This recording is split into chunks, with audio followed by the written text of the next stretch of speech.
আপনি বিজেপির বিরুদ্ধে বলবেন, দিদিমণির বুকে চিনচিন করবে। বুঝতে পারছেন না? আর ভুল বলছি নাকি?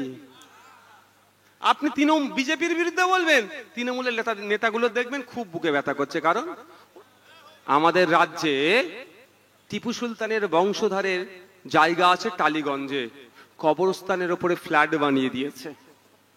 আমাদের রাজ্যে ওয়াকফ সম্পত্তির উপরে বিজেপির পার্টি অফিস করার সুযোগ এই দিদিমণি করে দিয়েছে। আমাদের রাজ্যে কলকাতায় গিয়ে এই প্রত্যন্ত এলাকার ছেলেরা হোস্টেল পায় না, মেস পায় না, কিন্তু প্রচুর প্রপার্টি পড়ে আছে, যেইগুলো এই তৃণমূলের আমলে বেহাত হয়ে যাচ্ছে।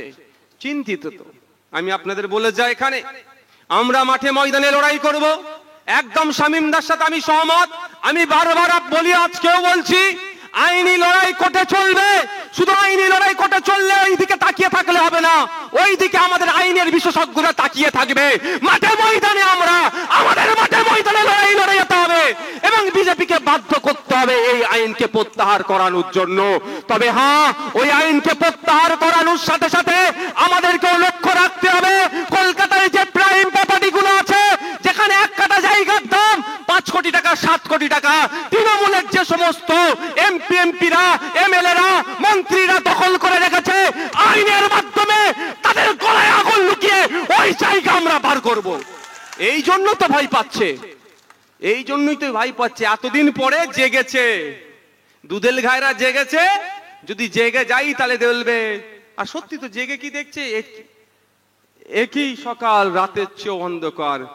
কাকে আশা করেছিল দিদিমণি বিপদে আমার পাশে থাকবে পাশে, সাইজ করে দিচ্ছে। এই বারাসাতের ঘটনা দেখছেন না? কি বারাসাতের কথা বলছি, সম্প্রীতির জায়গা, ঐক্যের জায়গা, ঐতিহ্যশালী জায়গা। এই বারাসাতের ইতিহাস আমরা বলছি। এই বারাসাত থেকে কোথায় হাফেজ মিন নিসার আলী একটা বিশাল লিঙ্ক আছে। সেই সময়ে বলছি ইন্টারনেট ছিল না, এই যোগাযোগ ছিল না।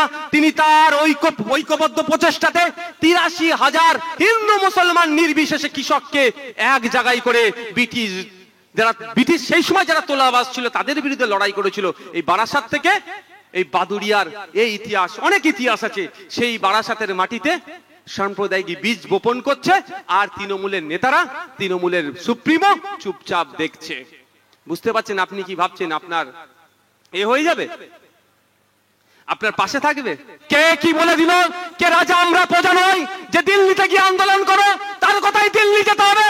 হ্যাঁ, আন্দোলন পশ্চিম বাংলায় হবে, আন্দোলন করতে হবে, বারাসাতে হবে আন্দোলন, বসিরহাটে হবে, মিনাখাতে হবে, কাকদ্বীপে হবে, নামখানাতে হবে, বাঁকুড়াতে হবে।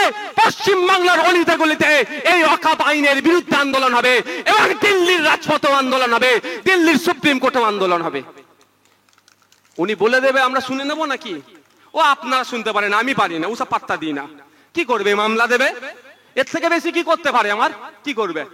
আর কারো বন্দুকের গুলিতে যদি আমার মৃত্যু লিখা থেকে হবে, কিন্তু বলবেন তাহলে সিকিউরিটি নিয়ে ঘুরছি কেন? সব থেকে বড় কথা আমার আই উইটনেস।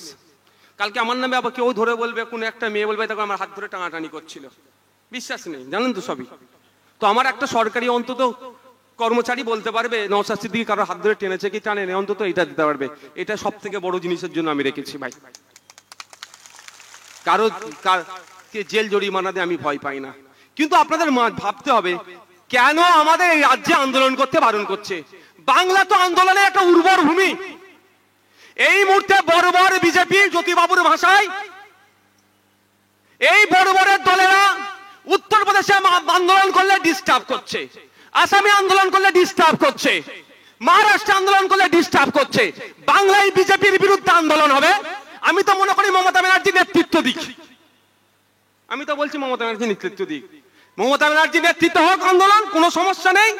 বিজেপির বিরুদ্ধে বাংলায় আন্দোলন সংগঠিত হলে আপনার ইউপির মানুষ বিজেপির বিরুদ্ধে যারা আছে তারা অক্সিজেন পাবে।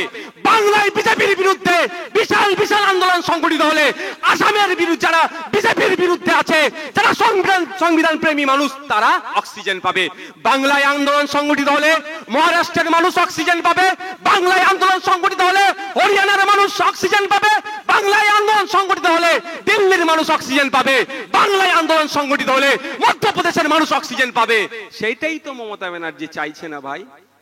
আপনি বিজেপির বিরুদ্ধে বলবেন, দিদিমণির বুকে চিনচিন করবে। বুঝতে পারছেন না? ভুল বলছে নাকি? আপনি বিজেপির বিরুদ্ধে বলবেন, তৃণমূলের নেতাগুলো দেখবেন খুব বুকে ব্যথা করছে। কারণ ওরা তো ভাই ওগুলো কি বলুন তো, ও তো আপনার একটা কমিটির কাউন্সিলে দুটো টিম ভাই, কাউন্সিলের দুটো টিম। ও বলছে দুজনকে দুরকম ভাবে না, ফাইনালে তুলে নেবো, কাপ ভাগ করে নিব, এরকম একটা ব্যাপার হচ্ছে। তো নাহলে শুভেন্দু অধিকারী যেভাবে জাত ধর্ম নির্বিশেষে মানুষকে নিয়ে যেভাবে খিল্লি করছে, তাহলে শুভেন্দু অধিকারী তো এতক্ষণ জেলের মধ্যে রাখা দরকার।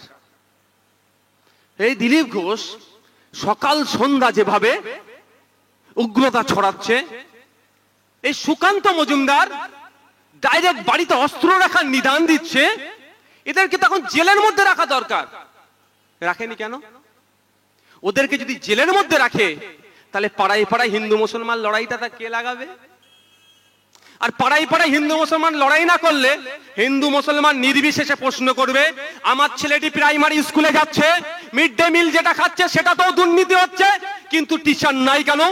Primary, upper primary, high school এবং পর্যাপ্ত পরিমাণে ইউনিভার্সিটি পর্যন্ত সেই পর্যাপ্ত পরিমাণে ফুল টাইমার টিচার নাই কেন, প্রফেসর নাই কেন?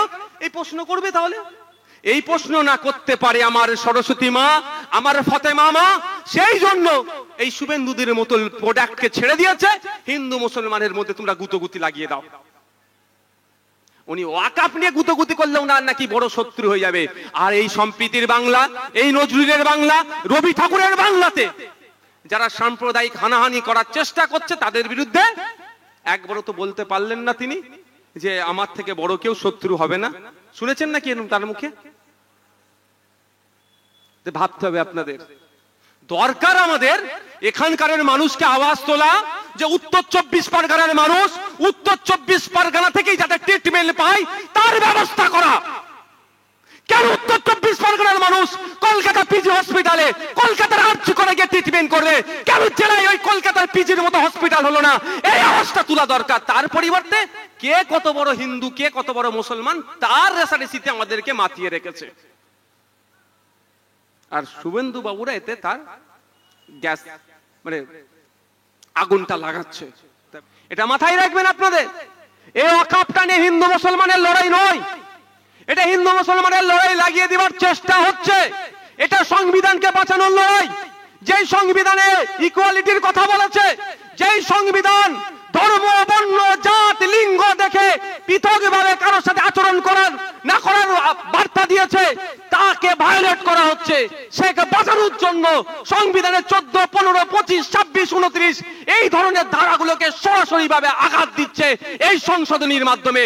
তাই আমরা ধর্মপ্রাণ মানুষেরা, তাই আমরা আপনার দেশের নাগরিকরা এবং সংবিধান প্রেমী মানুষেরা সংবিধানকে বাঁচানোর জন্য, যেই সংবিধানকে পাওয়ার জন্য আশফাকুল্লাহ থেকে শুরু করে, ক্ষুদিরাম থেকে শুরু করে, বিনয় বাদল থেকে শুরু করে, পুরপুরের পীর আবু বকর থেকে শুরু করে লাখো লাখো বীর যোদ্ধারা দেশের জন্য জীবন উৎসর্গ করেছে, সেই সংবিধানের উপরে আজকে বিজেপি যে আঁচড় দিতে এসছে, সেই আঁচড়ের হাত থেকে সংবিধানকে আমাদের বাঁচাতে হবে। এটা মাথায় রাখবেন। এটা হিন্দু মুসলমানের লড়াই নয়। পার্লামেন্টে আমার আগের বক্তা বলেছেন, ভোটাভুটি হয়েছে 90% এর উপরে এমপি যারা ভোট দিয়েছেন এই আইনের বিরুদ্ধে, তারা কারা? তারা কারা? তারা হিন্দু, আদিবাসী, শিখ, ভিন্ন ধর্মের, খ্রিস্টান। মুসলমান কটা এমপি ভাই?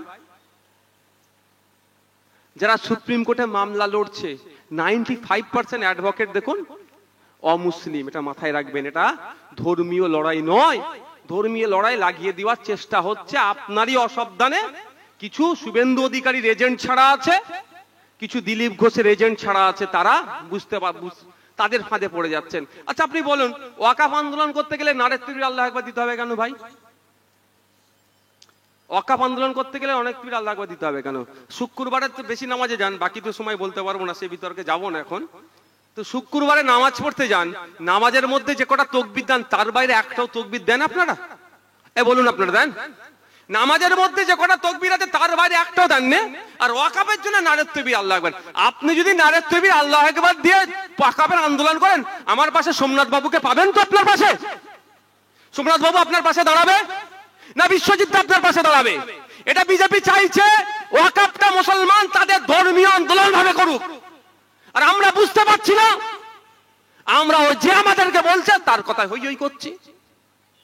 এটা সংবিধান বাঁচানোর লড়াই, দেশ বাঁচানোর লড়াই, এটা শুধুমাত্র মুসলমান লড়াই করবে এরকম ব্যাপার নয়।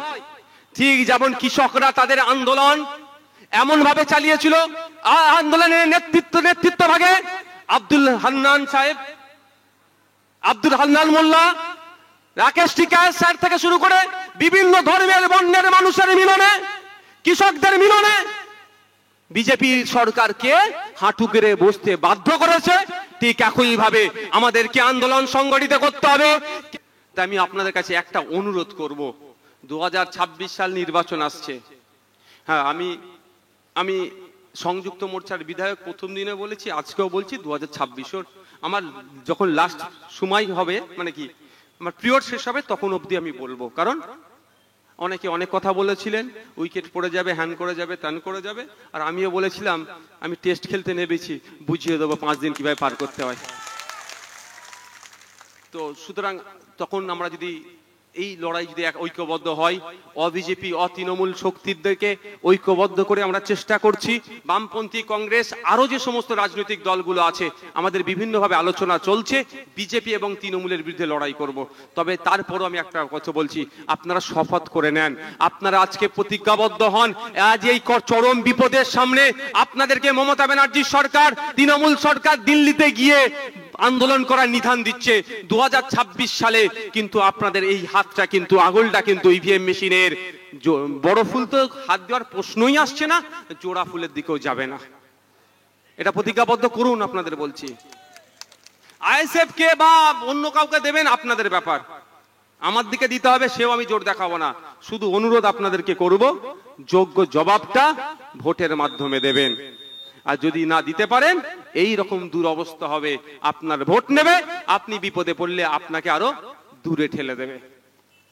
বন্ধুগণ, দীর্ঘক্ষণ ধরে আপনারা আপনাদের মূল্যবান বক্তব্য, আমাদের যারা ছিলেন তাদের মূল্যবান বক্তব্য শুনেছেন, আপনারা মূল্যবান সময় দিয়েছেন, আপনাদের প্রত্যেককে ধন্যবাদ জানাই। আস্তে আস্তে আপনারা এখান থেকে যারা আজকের সঞ্চালক যিনি আছেন তারকে বলবো প্রোগ্রামটা বাকিটা কিভাবে কি কন্টিনিউ করবেন, কি শেষ করবেন, দায়িত্ব নিয়ে করুন। ধন্যবাদ। হ্যালো, আমাদের